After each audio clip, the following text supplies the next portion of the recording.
Hello, anybody that wants to listen. My name is Wanda, and I am the redheaded Okie who likes to talk. And mostly I like to talk about books. So today I'm going to talk about 3 books that I've recently finished and let you know my thoughts. So I will start with Wicked by Gregory Maguire. I will show you my Kindle copy of it since I don't have my hard copy with me. It's not really a hard copy, it's like a large paperback, but it's got a really cool cover. Anyway, I chose this book because I was a huge fan of The Wizard of Oz when I was a kid. It was one of 2 books that I remember vividly carrying with me everywhere I went. The other book was Heidi. And my mom had gotten it. She drank Folgers coffee, and they used to have these big metal cans of Folgers coffee at the grocery store. And I remember you could go and there would be a book. You buy the can of Folgers and you get a free book. It was children's classics like The Wizard of Oz, Heidi, Treasure Island, things like that. Tom Sawyer, Huckleberry Finn. And I had, she had gotten cans with The Wizard of Oz, Heidi, and Treasure Island. Now, Heidi and Wizard of Oz were my favorites, and those were the ones that I had and carried with me and read over and over and over until they basically fell apart. I just absolutely adored both of those books, and that's why I chose to read Wicked, because when the movie came out based on the musical, it reminded me that I had bought this series by Gregory Maguire, the retelling, I don't know how you would say what the thing is, that what they did there, retelling of classics, I think is how I think of it. And I had bought the series because the books looked really cool, and I wish I had them here to show you, but I don't. I'm sorry.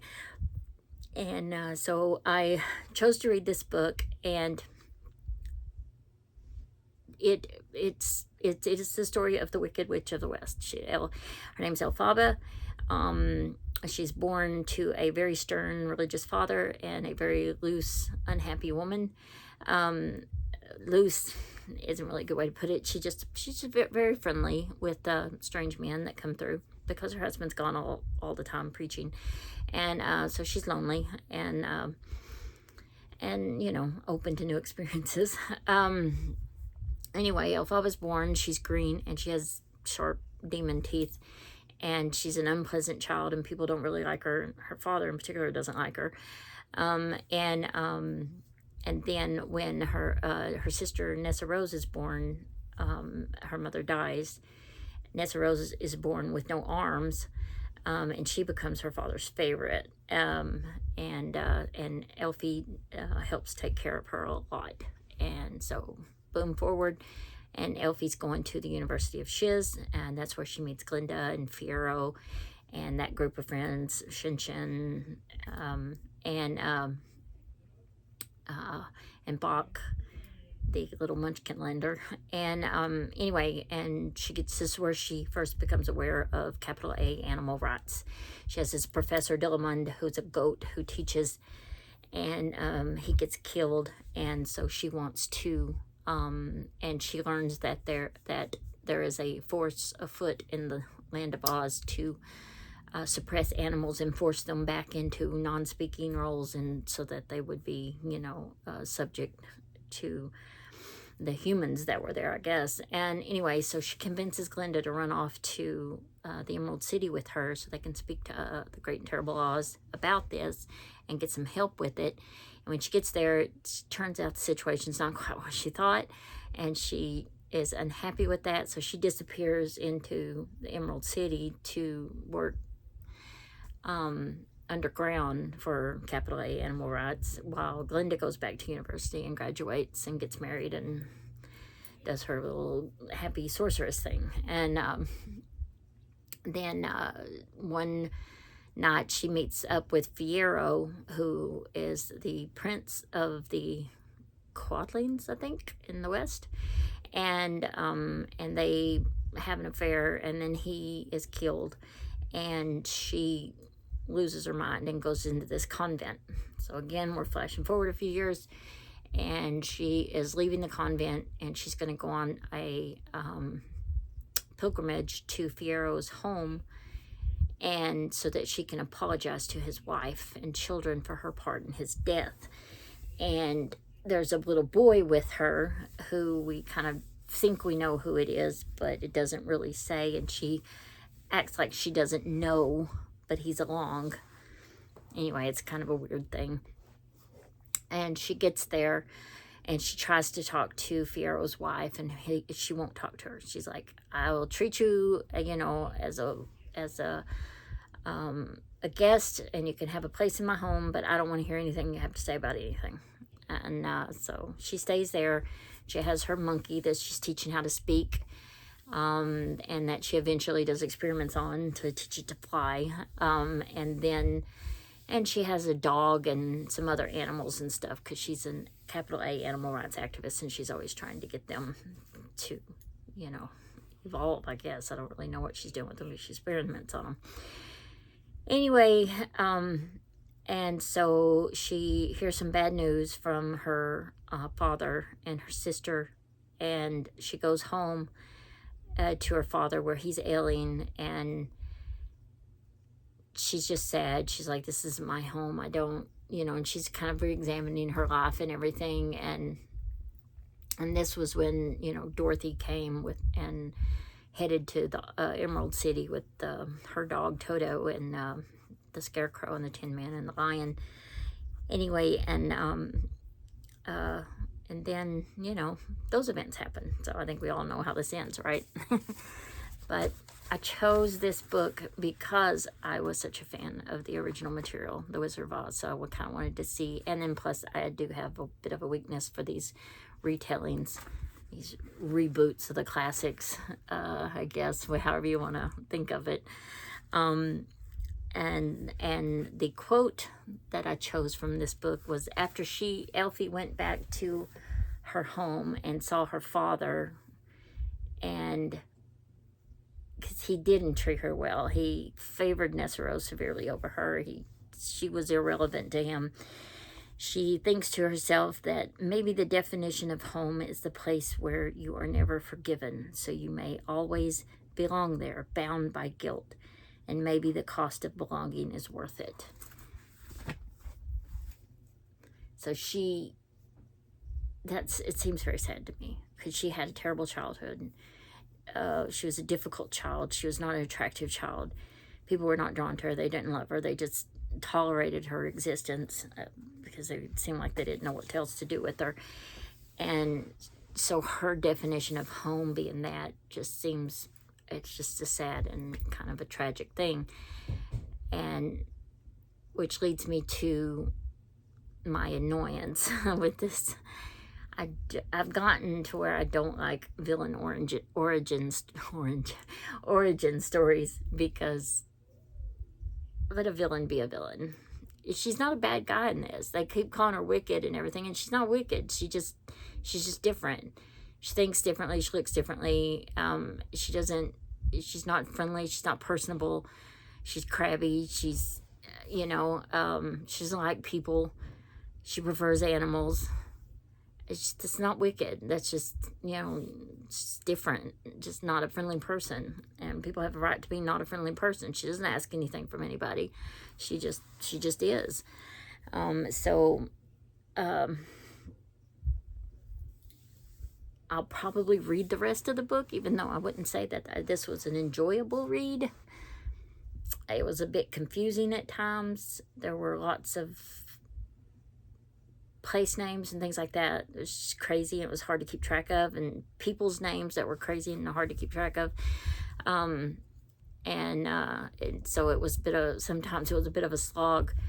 But I'll probably go ahead and read the rest of the series, simply because I was such a huge fan of the original material. So I would say buyer beware. If you're a fan of the movie, the book is not going to be what you're expecting. You'll probably be disappointed. So just keep that in mind.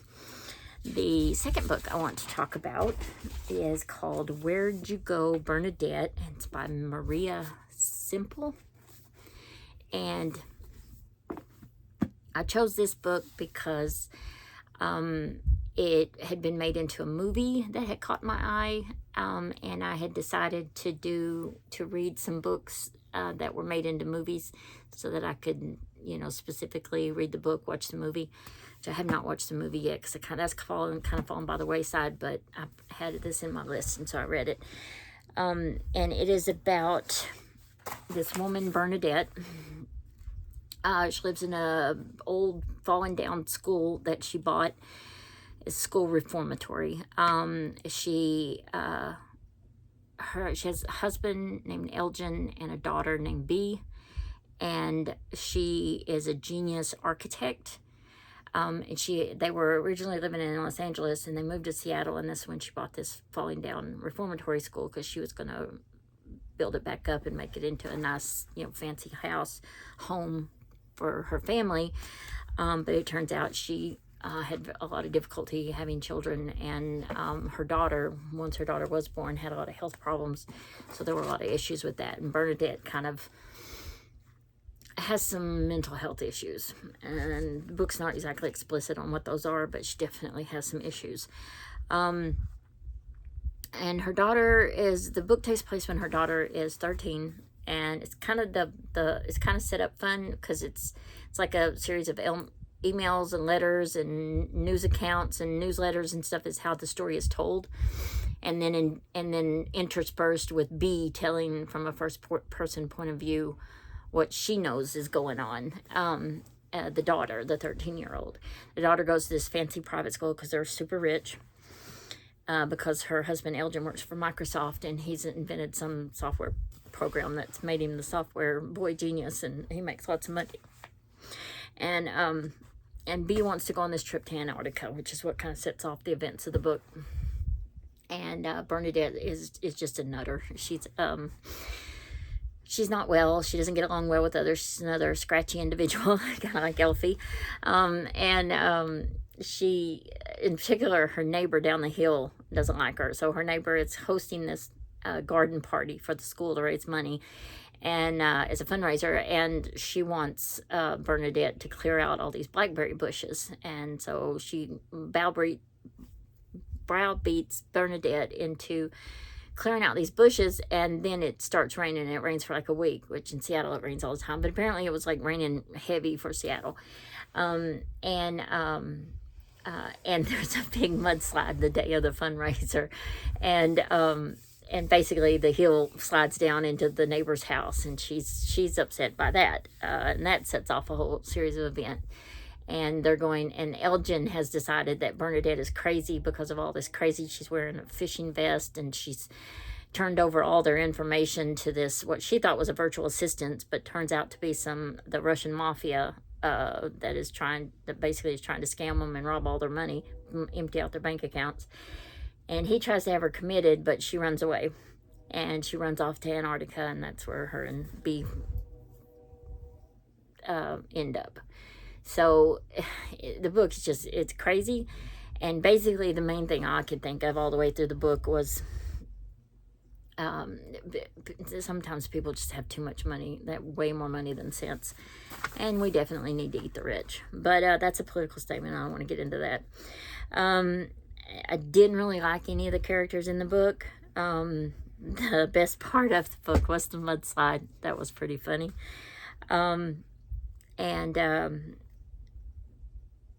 The quote I chose was Bee was on a cruise ship because her and her dad had gone on a cruise ship. The cruise ship went on after Bernadette disappeared. Bee and her father Elgin went ahead and went on the cruise ship to Antarctica, and there was a tour guide, and he was taking them around. And they were going through this tunnel, and Bee thought to herself, still, you couldn't help but feel happy for the guide that if things ever got really bad, he'd always have the tunnel. And I just thought that was a really funny observation, because I just think of this this chipper tour guide, and he's talking about all this stuff, and he's doing a really good job of it. And Bee was really depressed. She was upset about her mom and the trip to Antarctica being ruined, and and their life going to hell, basically. And then here's this tour guide that's just going on and on and on about the awesomeness of this one tunnel. And her little sarcastic thought just caught me. Pardon me. And I thought it was really funny. The next book, which was my big disappointment out of these three, was Remarkably Bright Creatures by Shelby Van Pelt. So I was really excited about this book because it has an octopus in it. And I love octopuses. I think they're awesome. They're really super smart. And I think it's horrible that we try to farm them and that we eat them. Again, I'm not going to get too political. But this book is about a 70-year-old woman named Tova. She works in this the local aquarium, which is kind of a tourist attraction in this little town that she lives in Washington State. And they have an octopus as one of their big attractions. And she is alone. She's lost her husband. She lost her son when her son was 18 years old. He kind of disappeared one day. And she's, of course, as she's a mother. She never really come back from that tragedy. And then we meet this boy. He acts like a boy, but he's a grown man. He's 30 years old. His name is Cameron. He kind of got on my nerves a little bit. It was like, grow up, man. His mom was a drug addict, and she had kind of dumped him with his aunt, and his aunt raised him. And his aunt was a good, person, but he just constantly whinged on and on and on about how horrible his mother was, and how he, had such an unfair shot in life, and things never went his way, and anyways, it got a little annoying. Anyway, so he thinks that his father is in this town where Tova works in the aquarium with the octopus, and he heads there from California because he's going to meet his father, and he's going to try to extort money out of him. And he gets there, and he finds out things aren't quite what he thinks. But Tova is working every night with this octopus, and she kind of develops a relationship with this octopus. And the octopus is a great character. Each section of the book that start from the octopus's POV, it just starts off day 1332 of my captivity, which I thought that I like that. But overall, the octopus in this story was completely unnecessary. This story could have been told without the octopus. The octopus added nothing to it. It was just there. And while it was, a charming effect, it was just like, why? Why is this octopus in the story? It doesn't add any real value to the story. And even, when it looks like the octopus is going to help them, they could have solved the mystery anyway. I mean, there's 1,000 ways that the mystery could have been resolved without the octopus doing what it did. I mean, it was very sweet about, Tova taking the octopus because he was dying, and taking him and setting him free, to die in the ocean, in the wild where he came from, because he was, taken from the ocean. But it was just unnecessary. Tova was a great character. The other characters in town, the guy that ran the local shop, the paddleboard shop owner, Tova's friends, the Knitwits, K-N-I-T, the knitting club she belonged to, her friends, they were cute. But it was a good story, but I'll be honest with you, 5 years from now, if I come across it, I'm going to struggle to remember anything but the octopus in it. The quote I chose was one from the octopus. The octopus says at one point, "Much of human parlance is nonsense, but perhaps most ludicrous among the rubbish they spew is their tendency to glorify their own foolishness. By this, I mean absurd statements such as, 'What he doesn't know won't hurt him,' or worse, 'Ignorance is bliss.'"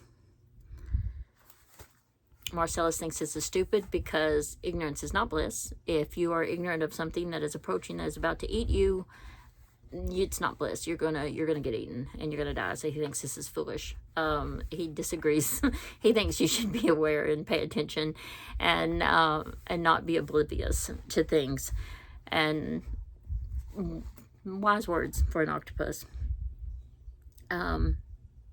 The ending was pretty predictable. You could see it coming a mile away. I mean, it wasn't, like I said, it was an unmemorable book. Disappointed Tova was a charming character. I did like her. Her story was very sweet. I wish there had been more emphasis on that. Kind of her coming to terms with everything and having things come about in a different way, because she was a very sweet, lovely character. And anyway, so I don't think that I would recommend this book, but it wasn't, anyway, I was just a little disappointed in it. I was hoping there'd be more cool stuff with the octopus, but you can't have everything. And I guess that's it for now. 3 books down, more to go. I'm currently reading the Tommy Knockers and Station 11, and we'll talk about those later. Y'all have a great summer, and I'll see you next time. Bye.